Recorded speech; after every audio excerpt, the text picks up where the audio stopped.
యేసుక్రీస్తు వారి సిలువలో ఇద్దరు దొంగలు మనకి కనబడతా ఉంటారు, కుడి పక్కన ఎడం పక్కన. ఒక దొంగ అంటాడు, నిజంగా దేవుని కుమారుడు అయితే నిన్ను నువ్వు రక్షించుకుని నన్ను రక్షించు, అందరి ముందు ప్రూవ్ చేసుకున్నట్టు ఉంటది, రెండోది నన్ను రక్షించిన వాడు అవుతావు అని మొరపెడుతున్నాడు. అతను తప్పేం లేదనిపిస్తుంది, ఎందుకంటే అతను పడుతున్న ఆ పెయిన్ అలాంటిది. ఒకసారి గుర్తు తెచ్చుకోండి, ఆయన కూడా సిలువలో ఉన్నాడు, ఆయన కూడా మేకుల చేత బంధించబడ్డాడు, వేలాడుతున్నాడు.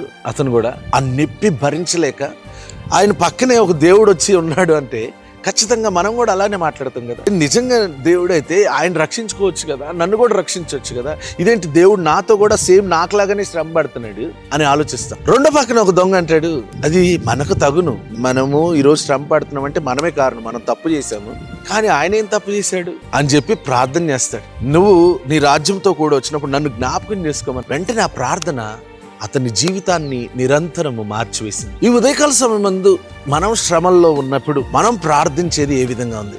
రెండు రకాల ప్రార్థనలు మనకి ఈ సిలువ నేర్పిస్తా ఉంది. ఒకటి మొర్రపెట్టడం, రెండోది పశ్చాత్తాపడడం. లూకాసు వార్త 23:43 అందుకైన వానితో, నేడు నీవు నాతో కూడా పరదేశంలో ఉందువని నిశ్చయముగా నీతో చెప్పుచున్నాను నేను. ఆ మాట ఎంత అద్భుతంగా ఉంది. నిశ్చయముగా నీవు నాతో కూడా పరదేశంలో ఉందావు. ఇలాంటి మాటలు మనకు చాలా అరుదుగా కనపడతాయి. నిశ్చయముగా నీవు ఆశీర్వదించబడతావు, నిశ్చయముగా ఆయన మన రోగములను వహించను, నిశ్చయముగా ఆయన గాయముల వల్ల మనం స్వస్థత పొందుతామనే మాటలు మనకి బైబిల్ గ్రంథంలో అరుదుగా కనబడతాయి.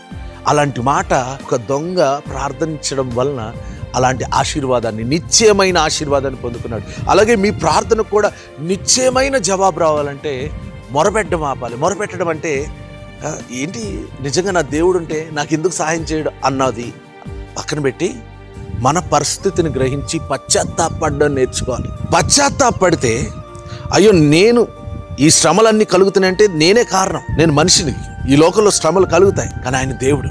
ఆయన యొక్క పరిస్థితిని గుర్తిస్తే, మన యొక్క స్థితిని గుర్తిస్తే, పశ్చాత్తాపడి ఆయన ఎదుట మన కన్నీరు కార్చి ఆయన వైపు తిరిగితే, ఆయన ఎదుట మనం తగ్గించుకుంటే తగిన కాలం మందు హెచ్చిస్తాడు.